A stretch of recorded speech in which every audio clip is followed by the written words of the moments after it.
Okay, so three, two, one. Hello, everybody. Welcome back. We're at Discover Energy Work, and today I've really been excited about this guest. I bought his book, The Others Within Us, more than I've bought any other book in my life. I bought the same book as a Kindle, as an audio book, and then I bought it as a real book just because I thought it was excellent. It's extremely well researched. Anyway, I don't want to go on. It sounds a bit creepy, but I think you'll understand why when you hear us talking. So welcome, Bob or Robert. Bob. Bob is fine. Bob is fine. Yeah. Um, do you want to give us a little bit of an introduction to people? Probably better than I can. Okay. Let's see. Okay. Uh, I was primarily a trauma therapist for many years. I'm very old now. I'm 77, Okay. and I'm the most creative and happy I've been in my whole life, Hmm. which is sort of interesting. But most of my life, I was a trauma therapist because I was sexually and physically abused horribly in my childhood and really off the scale horrible. And so I had to work on my own recovery. And then I helped a lot of other men with similar histories. And that's what I did most of my life. And then around, 15, 17 years ago now, right when I was around 60, I had this one case where this woman had something in her that was not part of her system, Hmm. clearly. And Hmm. I had just basic ideas about how to deal with these things, and we were able to get it out of her and it didn't come back. And it was so weird. I'd spent a lifetime building up this way of understanding the psyche. I just wanted to ignore it. That didn't really happen. I'll just pretend that didn't happen. And then she sent me these emails that changed my life. She said, I feel completely different. I'm seeing colors I've never seen. And, I can see the light of the divine in people and sense energies. And Hmm. she said, Bob, I didn't tell you this, but when I was a young woman, I tried to kill myself many times. And Hmm. I was locked up many times.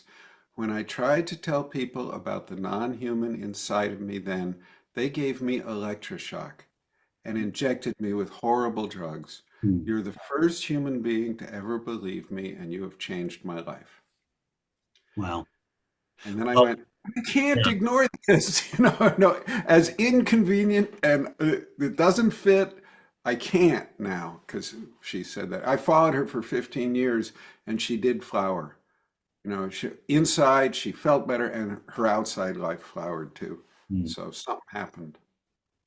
Yeah. I mean, I watched the interview with Jeffrey Mishlove, and I was like, I watch things, and I like following Jeffrey. I've interviewed Jeffrey Mishlove as well, and I was like, this is on another level. I've heard people talk about this, but this feels like it's on another level. It's much clearer um, as far as like explaining the story. And my podcast, the goal here was to sort of give people um, a a place that they could connect their experiences and say, "So I'm not crazy." Yeah. And that's why I started it. And I mean, it doesn't make any money whatsoever, but I feel like it's doing good in the world. So that's already enough. But and then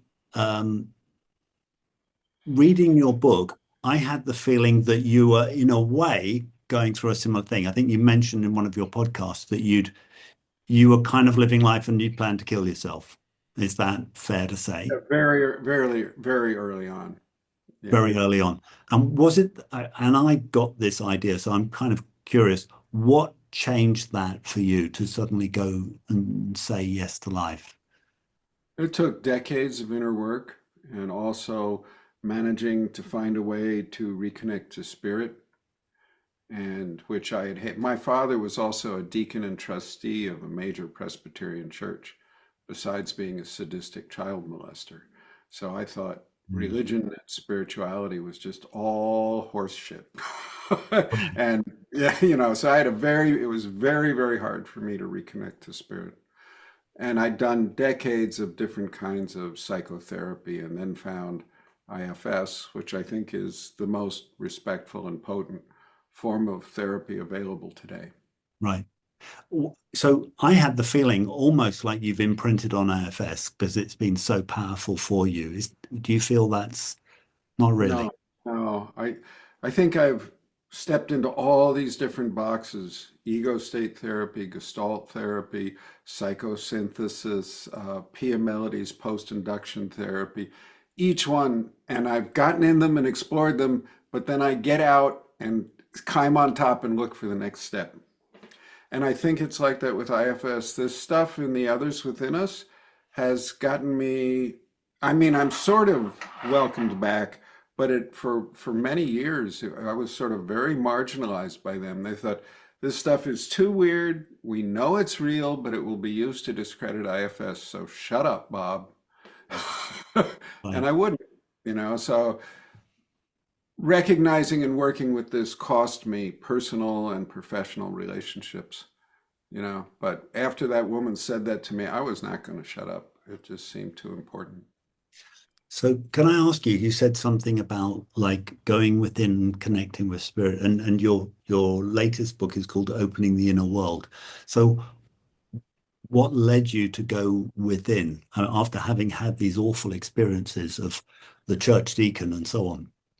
Okay. Well, I don't think people heal from major trauma. I don't think people heal, period, but from major trauma for sure, unless they can connect to something larger than themselves. The 12 steps call it a higher power. Christians call it, gee, I don't care what you call it, something bigger. And I'd been going around, I had a dim sense that there was this God-shaped hole inside of me, but I didn't even have that language for it. And I would go around to all these spiritual leaders, rabbis, priests, ministers, and I was pretty aggressive.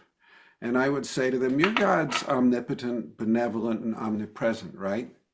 And then, oh yeah. And then I'd say, I can remember being about 6 years old, cowering in the corner of my bed against the walls, and my father standing there, naked, drunk, red-faced, filled with rage, yelling obscenities, screaming at me with a big erection. I know I'm going to be raped and beaten all night long. Where was your God? Where was your God? Where was...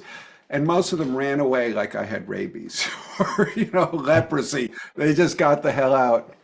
And this one Roman Catholic monk, Brother David Stendel Rast, instead of leaving, he walked over to me and he put his hand on my shoulder and he said, God was there, Bob. God was there with you. He was looking out into the room through your eyes and he was weeping. And that broke something open in me. And that was a higher power I could um, welcome into my life. And I spent as much time as I could with Brother David for many years. He's still alive. He's like 97, and he published a book at 95, which is my goal now to keep writing that long. But he's now back in the monastery, and he's not interacting with people Yeah. hardly at all anymore. Wow. Wow. So that was the big one of many, but that was the big breakthrough. Yeah. So that's almost like bringing the big self into you in that moment. That that's Yeah. that's such an intervention, and so I mean, like moved me so much. I really wasn't expecting it. Um, um, Yeah. yeah, And I tell people, because most of my work now is more spiritual than psychotherapeutic, because I think the diagnoses are mostly completely manure.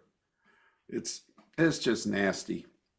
yeah, And I say, whatever higher power you have, it has to be big enough for you to take your worst anger, your worst pain, all the most horrible stuff right into that higher power's face.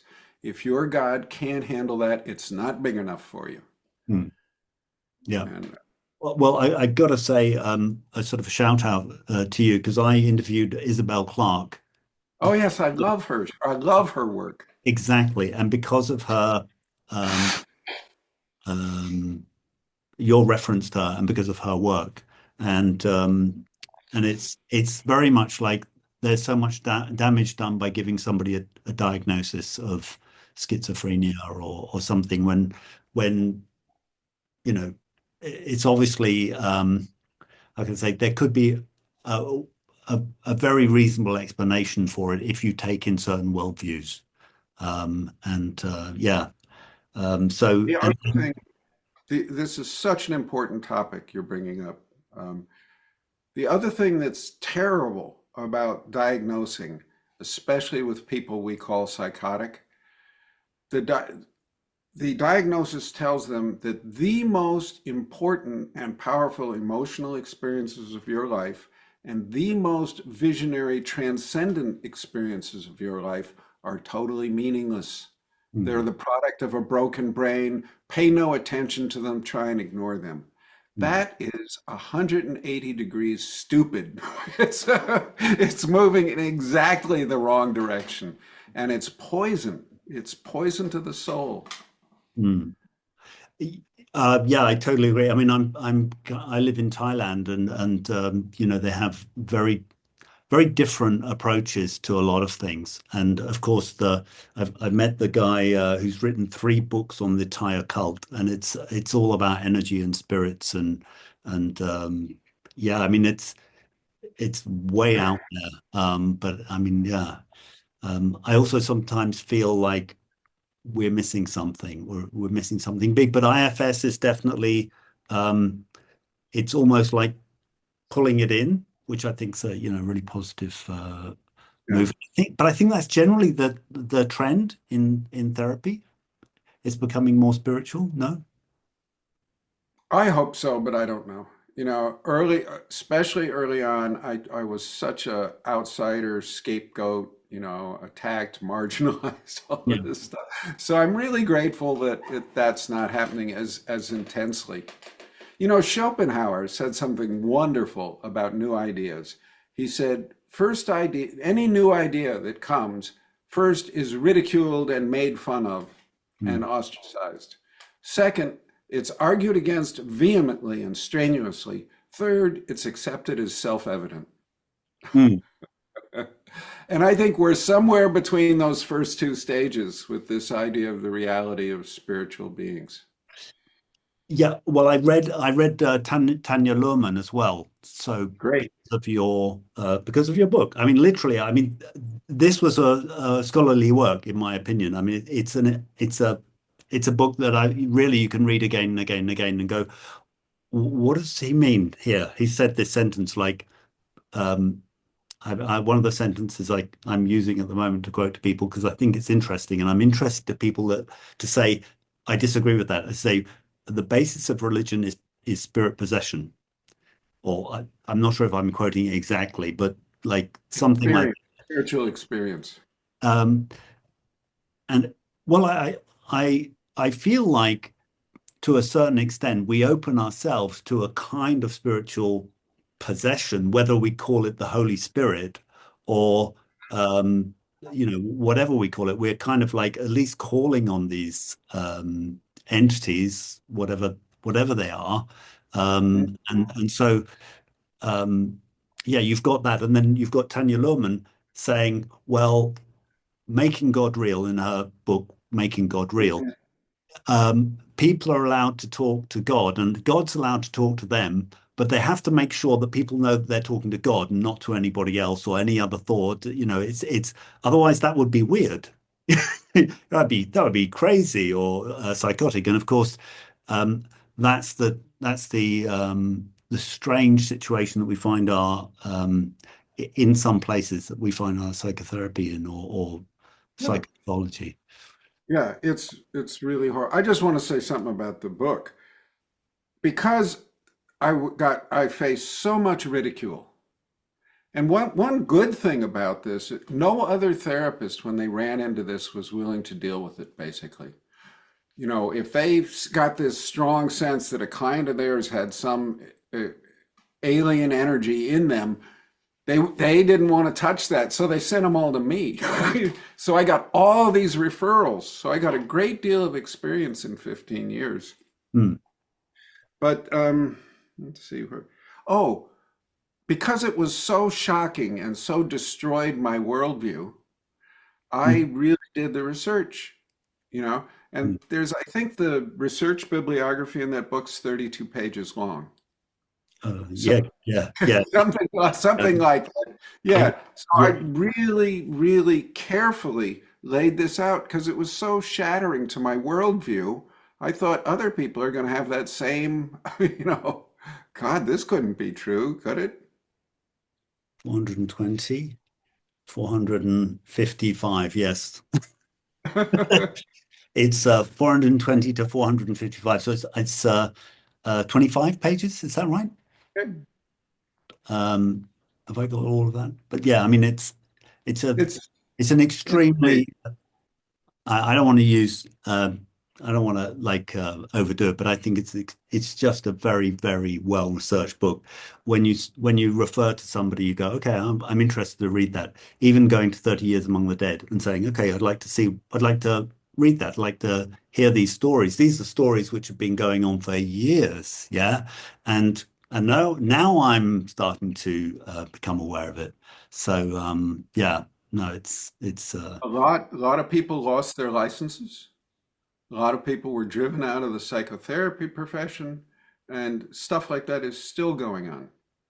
There are places where you can lose your license if you just encourage people to dialogue with the voices they hear in their heads. Under some licensing boards, that is considered gross malpractice. right, right. And I got was it The Unquiet Dead? That was another referral of yours. Mhm. Um, so just yeah, I suppose I'm just underlining that, but that was by a psychiatrist that was talking to people who um yeah, I mean, putting this into perspective for people, like you have somebody who's got a problem, and sometimes it's just they've got their energy is split up inside and they've got their parts, and sometimes it's not them. Yeah, Yeah, it's it's something from something outside. else. And I was wondering, in fact, I was pondering today, because I've been excited about this interview for yeah, missing the first one. I've been excited for over a month. Um, in a way, what something like IFS and uh, don't quote me, yeah, but IFS almost feels like today it's teaching people to be a medium for their own parts. Yeah, so they're connecting and taking their parts as this is my spirit part. I'm going to talk to it as if it's part of me that I don't know and let it answer in Mhm. and give me a surprise, yeah, like a creative sort of gestalt thing. And then the only difference between a part which, well, the others within is it's a part which doesn't come from me, it comes from the outside. It's something else. So it's um yeah, I mean essentially in that case I'm very much like a medium if I'm talking with this part. Yep, very much. And Um they do hijack you. They take you over. An example of this I'm not especially proud of. I'm getting better about this one, Rich, but I still do it sometimes. If I'm driving on the freeway and somebody cuts me off, I instantly have a raging, tantruming 3-year-old take me over. And this is not good news at 70 miles an hour. It's really bad news. But I'm getting much better about getting that 3-year-old back and, having the adult me drive really quickly. So we get hijacked by these parts and they can take us over. And that's the best way to prevent that is to form loving, strong, mutual two-way relationships with them, not to try and lock them in the basement or to depower them or to, whip them into line. That just causes an internal civil war. yeah, I want to say one thing because I think it's so important. I don't want to be held up as a representative of IFS. Because what I do is, sometimes I call it beyond IFS or IFS for the weird, or, because I'm not exactly mainstream. mm, But I think this is mainstream IFS. The multiplicity of our minds is good. Yeah. It's beneficial. It's not the product of trauma. What we want to do, most people walk around the planet, they are in a state of internal civil war. Most of their energy is spent fighting themselves with these inner conflicts. What we want to do is turn that into something like an orchestra or a jazz band or a wonderful sports team of some kind or some cooperative group that can function well together. And that just releases so much creative energy in people. Mm. I mean, Mm. it's astounding. So that would be a mainline IFS kind of metaphor for how we work. The place where I get beyond where most of them are willing to go, the mind is not only multiple, we're not one person, we're much more like a team than an Mm. individual. Mm. Our mind is also porous. Yeah. Stuff comes into us and goes out of us. We are not these separated, isolated beings. And I think Dick has done a great job of exploring the implications of multiplicity. And it changes the therapy world. Dick is the founder of IFS, Yeah. Yeah. Dr. Richard Schwartz. Yeah. It changes psychotherapy radically, dramatically for the better. Mm. But I think there's also this realization of the porosity of mind, and that hasn't really been explored enough yet. I think that's the next step we're moving towards.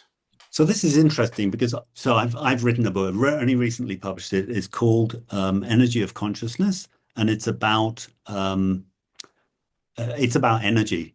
And I feel like energy is porous. I mean, everybody knows energy is porous. Like you can Yeah, take energy and put it inside an object, or you can like my experience was of my awakening experiences was having a Taoist master in Chengdu put energy inside me and just it opened everything. Like it was and that made me want to research it. So it's similar to you. I just went, I've got to research this because this is ridiculous. And I know yes. things and I can feel energy. He opened my energy up, which wasn't comfortable in a lot of ways. I feel things over there. Yeah. So, and if somebody's in a bad mood, they walk over and they leave and I still got the bad mood. So I'm like, yeah. So energy is porous. And I feel like this is when you talk to these gurus, and I don't mean that in a culty way. I just mean these teachers. Gurus just teacher in India. So they talk about karma, and going to a place can affect your karma because, of course, you're picking up the energy of the place, and it has Hmm. an effect. And I feel like again, yeah, you've really hit on a very, very key point with porosity for mind. And yet, yeah, I feel like it's almost like shamanism.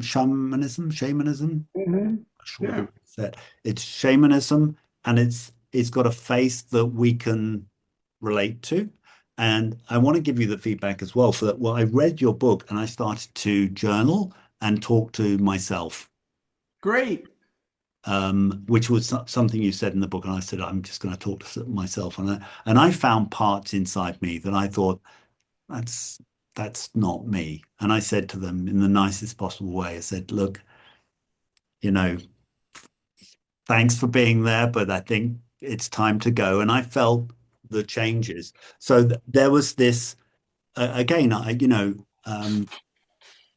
there was this story you've got in the book about this lady who was jumping out of a car on a journey and she was psychotic and really, and somebody told you to tell her that, or somebody told her, the only thing I have for you is love. Yeah, Uh, but that was what she was to say to these voices she was hearing in her head. Yeah. And yeah, she said that like a mantra over and over again, and that thing went away and never came back. wow. I mean, that's already very powerful, isn't it? Yeah. And I didn't do that. I can't claim any credit for that. She came to me later. She heard about me and she came to me months later saying, "Do you know what the hell happened? This was my experience. What happened?" And I worked with her for a few times, but just sort of like sweeping up after the storm. I That was not something I can take credit for. Mm. So maybe a silly question because I think to a certain extent you answer this in the book, and I think but I feel like there's definitely room to talk about it, is what concretely are these others that are not part of us? I mean, I really got the feeling that sometimes they are um, dead, dead spirits that are just a little bit lost, or are they, say, the grumpy part of Richard when he dies separates off and goes off and you know becomes a grumpy person for that person. I don't know. I mean, that could be, couldn't it? I don't know. What do you think? Well, that's the question of demonology. And pretty much every religion has complex tables of all the different kinds of demons you can have and all the different kinds of angels you can have and all of this stuff. And there are many, many different belief systems. And I'll mention a couple at the opposite ends of the spectrum. The Spiritists of Brazil, and I think also of the Philippines, but I don't really have the data about the Philippines. They believe that all of these are the souls of dead people who got lost and hung around here instead of going on to where they needed to be. And that when we find them in people, it's our job to help them continue their own healing journey. They become clients of ours as much as the people are. Hmm. So that's one extreme end. It's all souls of dead people. Islamic people, and I've worked in Pakistan a fair amount, they believe it's all jinn. Hmm. Now, jinn are a different order of beings. They're not fallen angels. They're not the souls of dead people. They're a different order of beings. Some of them are benign, some are malevolent, some have converted to Islam, some haven't. But that's what always does the possessing. Hmm. And a very interesting thing here, I think, interesting to me, in the history of Judaism and their way of dealing with these possessing agents, early on, they said it was all fallen angels that did the possessing. But then as Kabbalah started getting big, especially with Isaac Luria and Lurianic Kabbalism, 1550, I don't know, something around there, he started saying, no, it's the souls of dead people. And that's when they started using the word Dybbuk in Yiddish. And so in Judaism, there was this same two ways of looking at it, but there was a historical shift between the two. And my answer is, I don't know.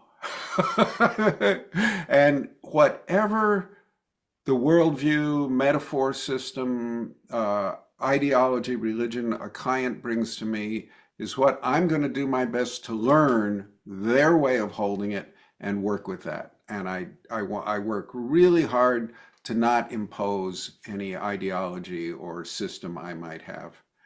And I'm a big fan of William James, and he had the idea of radical pragmatism. What works is what's real. That's unsatisfying to people who want these absolute ontological answers. But it's very helpful for someone like me whose primary job is, or I see my primary job is helping to relieve or lessen human suffering. So for me, what works is what's real. And what works best, in my experience, is joining that person's belief system, not giving them my theories or any diagnostic label. Heaven forfend, no, I'm not going to do any of that stuff. And, listening to them and their language. It's very, I can see an analogy. I've done Tai Chi for many years, Tai Chi Chuan, and there's an Mhm. analogy with like, uh, you don't fight someone, you join them, and then that that joining lets you guide things. But if you fight them, you've literally got this head-to-head battle of wills.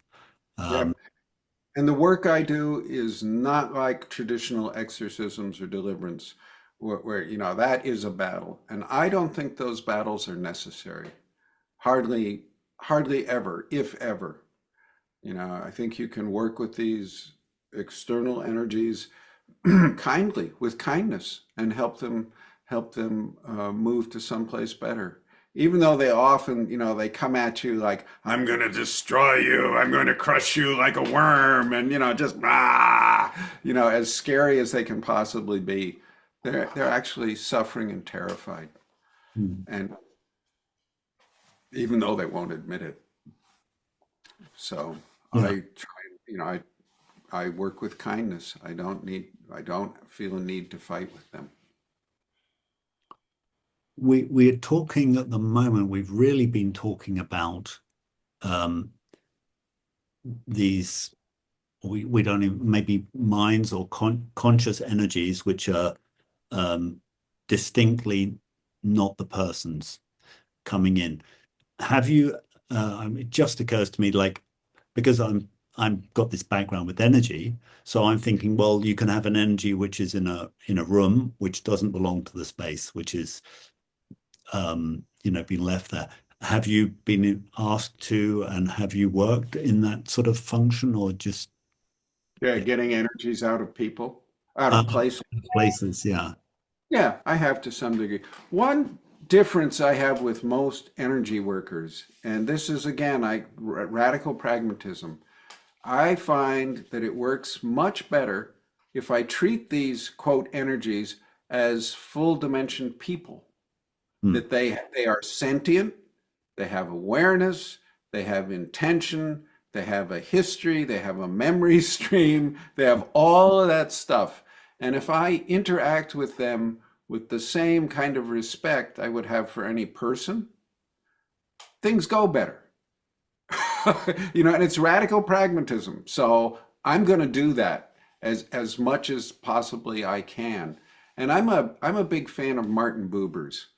I think I think he is underappreciated, uh, dramatically underappreciated, and was a tremendous thinker who was somewhere on the borderline of philosophy, poetry, and prophecy. you know, and he, I could talk about his work some. This was Yeah. bringing in Martin Buber was immensely unpopular in the therapy world because it reconnects the therapy world to spirituality and poetry, and they want to pretend they're scientists. It ain't science. Sorry, guys. Yeah, it's yes, it's a bit like nutritionism, which is but not really. Yeah, okay, that's quite a little bit more physical, but yeah, I was reading another book about nutrition and say how that is not really that scientific. But here we go into the ineffable, into the transliminal, as um, Isabel Clarke likes to say.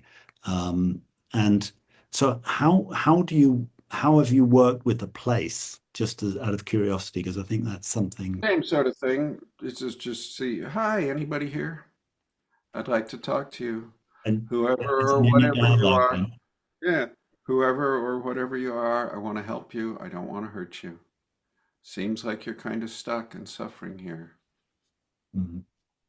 And, there are tons of things you can use. I know Thailand is big on this sort of almost magical approach of, herbal amulets and the dead cat fetuses and all this stuff. Uh, I don't, I don't do any of that. I like smells a lot, so sometimes I like agua de Floridas, which is something they use throughout the Caribbean. Mhm. The Santerias use it a lot. Mhm. I like the smell, so sometimes I have that around. But I think the real thing is intention, consciousness, Mhm. you know. And the most important thing I think for safety is finding any parts of us who are scared of those energies Mhm. and then not trying to silence them or hide them, but welcome those parts of us forward with love and compassion. So those parts feel really well connected to us. And that's how they get their safety. And then when we feel safe, we can go into these horrible hell realms and be very, very safe. Mhm. There's a rule that I think is hold. In the inner world, when you're not afraid of something, it loses all power. But they're really good at scaring you. And they can find those little hidden kid parts that you didn't even know was there and terrify them. Yeah. So you have to welcome each one of those scared parts of yourself lovingly, patiently, kindly, the way you deal with a kid who just had a terrible nightmare. You hold them and you love them. Hey, you know, Mm. that's the road to safety, I think. Mm. It's it feels like what you're saying is akin to so many things of developing this center of love, kindness, compassion, openness, caring. Yeah, that's a core which you see. Of course, you see it in Christianity as far as connecting with the Holy Spirit and God, and this kenosis experience of um, letting go and even I'd say I think Islam means to surrender. So it's just Hmm. Yep, same stuff.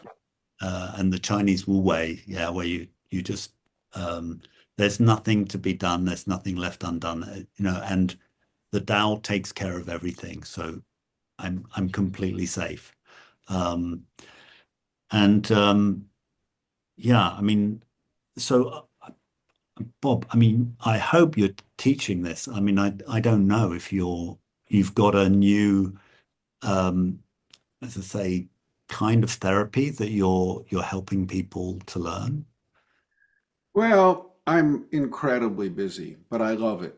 Somebody said if you love your work, you never work a day in your life. My dad.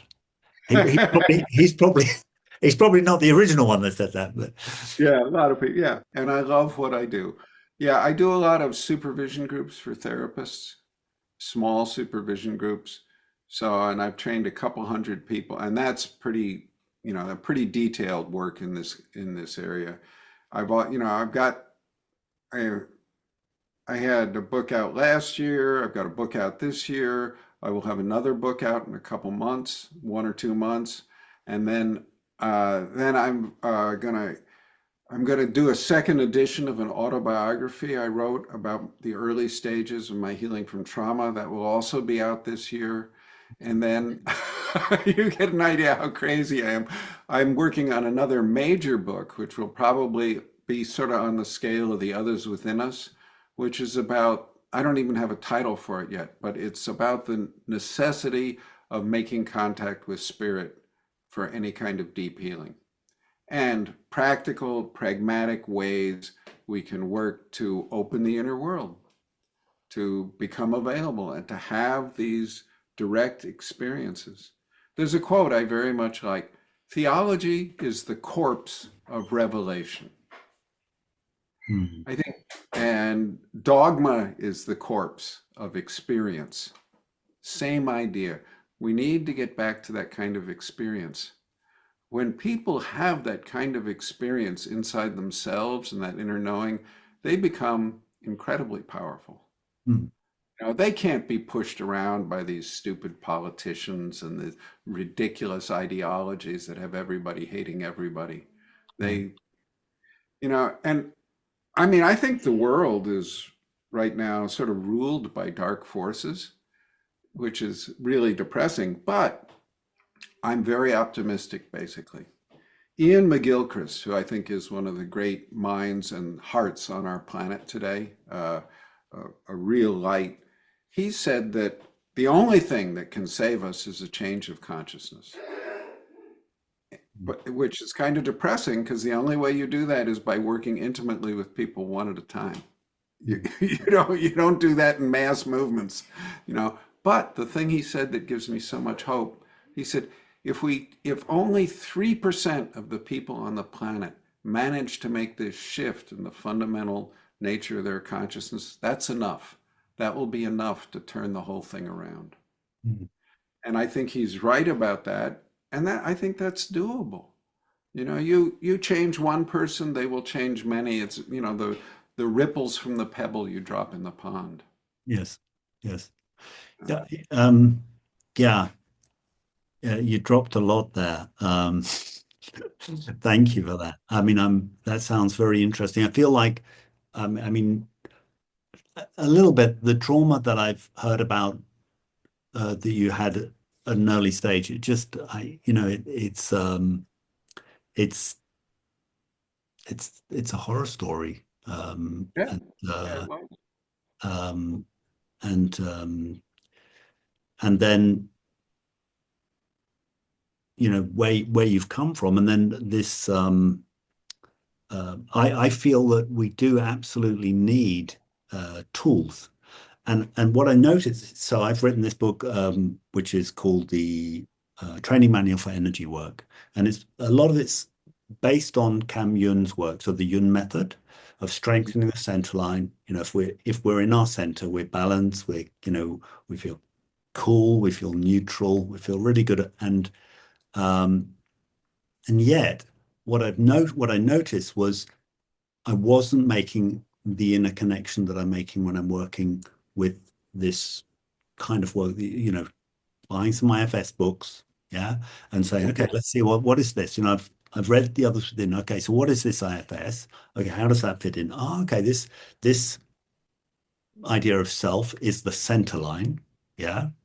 As far hmm as energetic, it's an energetic center line. When you're balanced in your center, you feel calm, connected, compassionate, cool. I don't know what else. Yeah, all the C's, as he says. I like that. And wise. You know stuff. Yeah, which is the Socratic. I know when I know nothing. And it's again this wu way, like the heaven and the earth are connected through me and they are balanced. And I need do nothing and everything happens.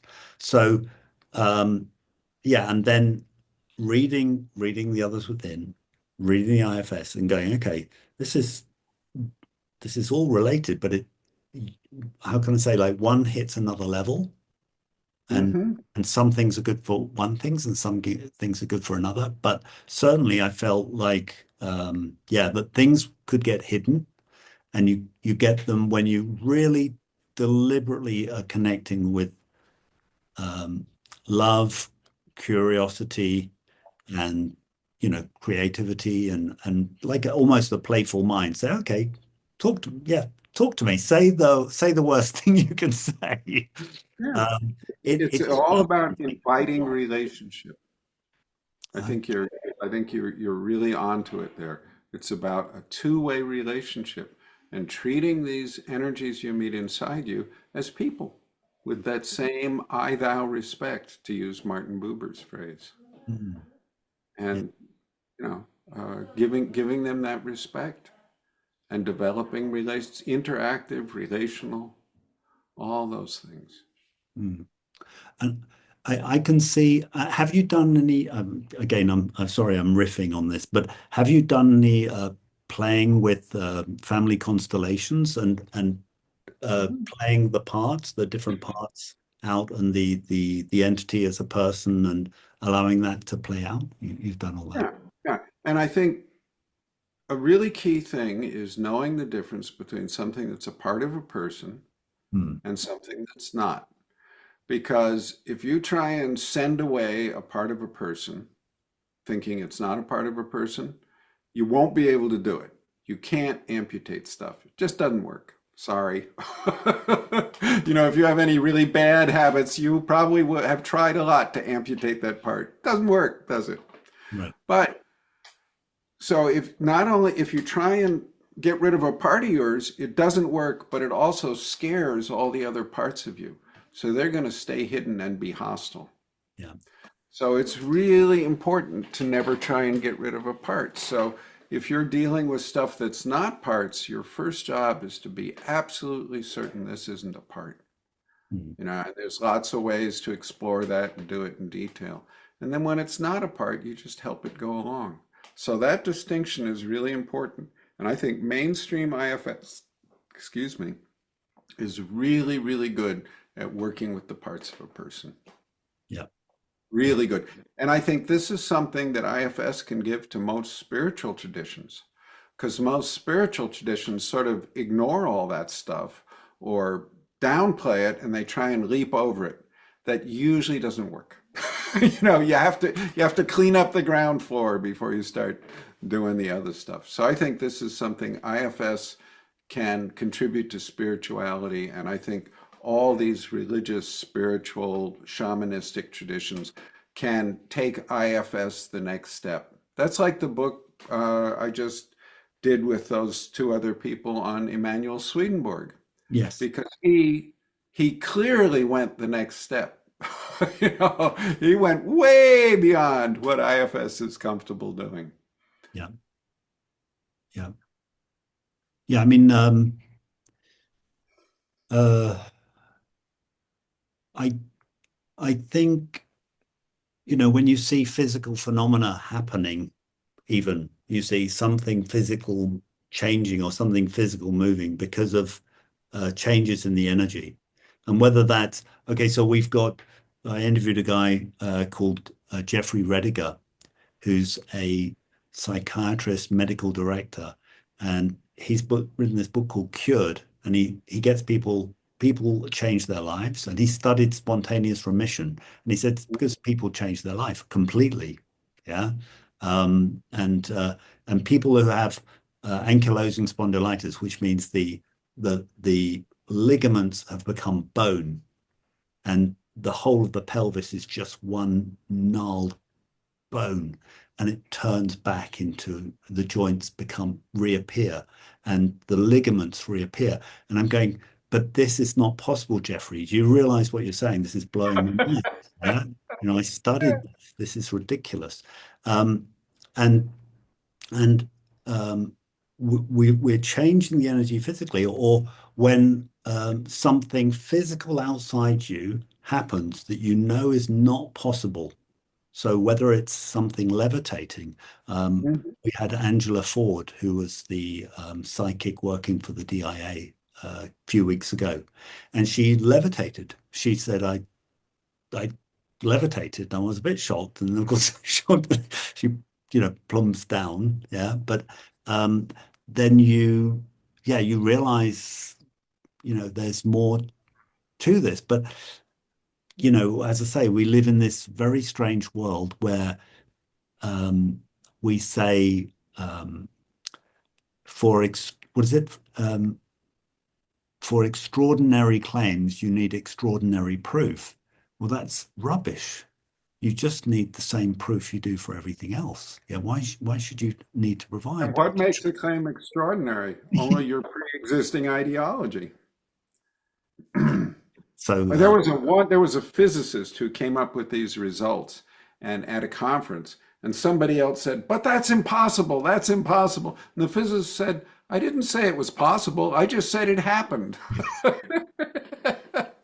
yeah, yeah. Well, basically, yeah, uh, that's where I was. So, uh, yeah, I feel like there's an interesting. It feels like there's an interesting period coming up for you. Will you be creating like a syllabus or your own? Well, yeah, I'm going to do a book on this subject of spirit and the necessity of spirit in healing. And I just did a 4 half-day course on this, and I'm going to be doing a few more on this in the near future. So yeah, that's definitely in the works. It's the biggest intellectual spiritual task I'm working on now. And I've got all these supervision groups and other stuff. And there's a bunch of free stuff on my website, robertfalconer.us. And yeah, so I am very much working. And actually, a foundation is supporting me a little bit. And they're going to try and help me get these views out in a way that people can absorb them. Because, for most people, this is like really weird. They just want to go, oh, old Bob, he's lost his marbles. You Fine. know? Right. So the interesting thing is it's not, it doesn't show up all the time. It's most of the time it's not an entity. Like nearly all the time it's not an entity. And then suddenly you find it like this is this is Yeah, like sometimes they're real obvious. yeah, it's really obvious.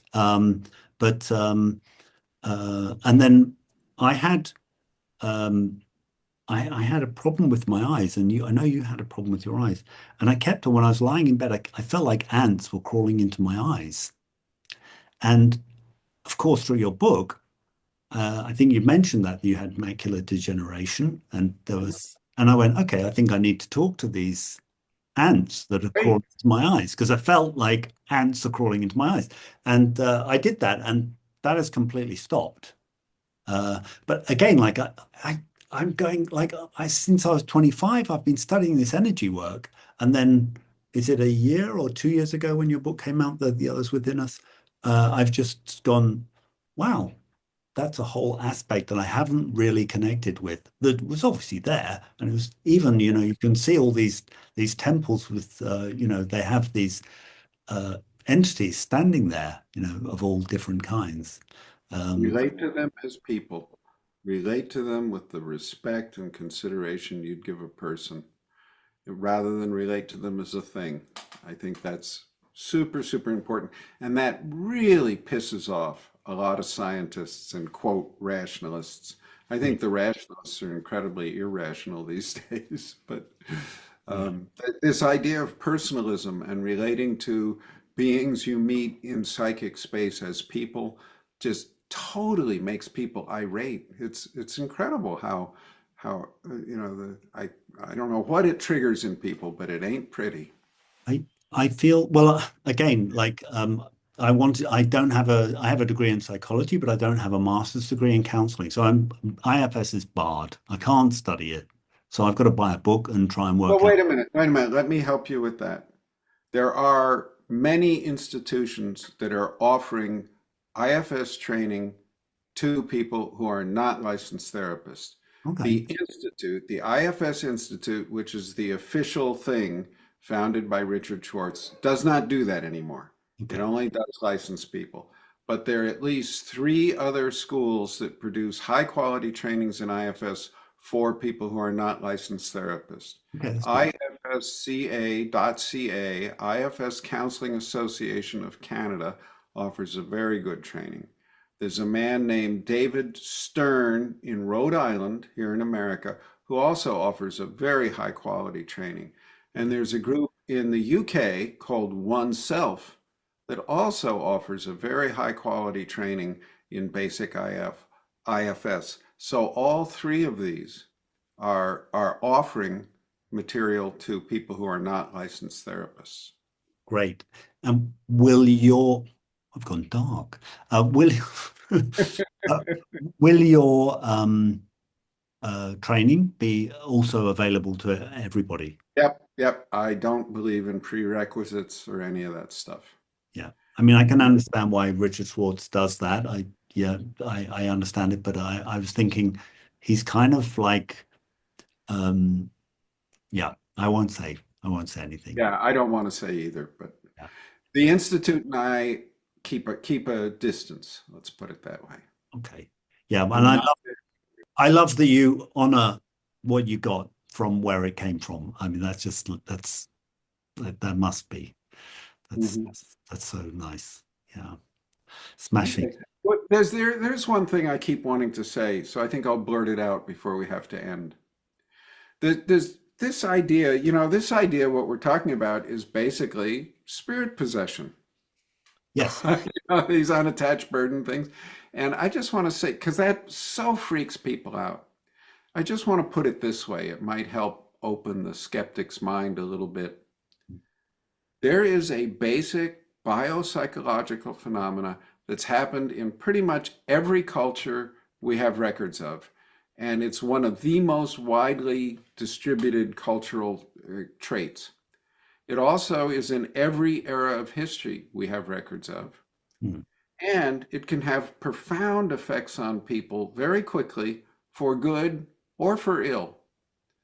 The metaphor most often used to describe this is spirit possession. Whatever it is and whatever metaphor you use, it's worthy of study. We shouldn't ignore it. It's everywhere, it's ubiquitous, and it's powerful. We need to be studying this. Right. Again, it's a bit like um, sex education. Yeah. The more you know, the less likely you're going to get your diseases, your unwanted pregnancies, and so on. And with with um, you see, I'm almost like I don't understand the concept of spirit possession because it seems to me that when I've had something and I open myself up to it, instead of, be frightened of it, I open myself up and say, okay, what are you? Yeah. That it's gone. Yeah. So it must be like it must be something to do with like scaring us out or do you know what I mean? Like Yeah. tricking us out. Yeah. If another walk-in, like people talk about these walk-ins where an energy comes, a person leaves their Take body. over. Um, I think you've touched on something super important there, Rich. Curiosity, I think, in the inner world is almost the panacea, the cure-all. When you're feeling something like taking you over, if you can just turn towards it and get, oh, hi, who are you? It changes everything. Just plain heart-centered, real curiosity changes it has this huge, huge effect in the inner world. hmm. Yeah, I I can relate to it. I talk about like if you can imagine the Fujiwara effect. Um, so it's a phenomena where one spilling vortex of a cyclone meets another one. Hmm. They just become one. And of course, one can bounce off the other. So there's just it's like an energy dynamics. Like something comes in and it's going to bounce off, or sometimes they just meld and it's like they both are just the same thing, sort of thing. Because if a spirit at its center has a self and it at its center is part of creation, so at its core we are the same. So in a way, if we're at that core, if we're at that yeah centered place, there is no conflict, is there? Yeah, no need for fighting anyway. Yeah, and that's the kind of the, I don't know if I feel it's a bit confusing. I mean, it is and it But is. What? in the 12-step movements, they say confusion is a state of grace Mm, because it's the only place we ever learn from. mm, When we think when we know what's going on, we don't learn. yeah. So I'm enjoying being confused and ignorant more and more. The more I study, the more I realize I don't know. I'm going to have to go now. Well, look, So, final thing here, or do you feel complete? I, I'm just thrilled. I've had a really great conversation. It's lived up to all of my expectations, which is lovely. Thank you so much, Bob.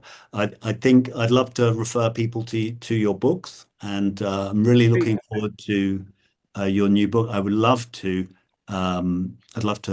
talk to you again about the new book when it comes out. Uh, Okay, great.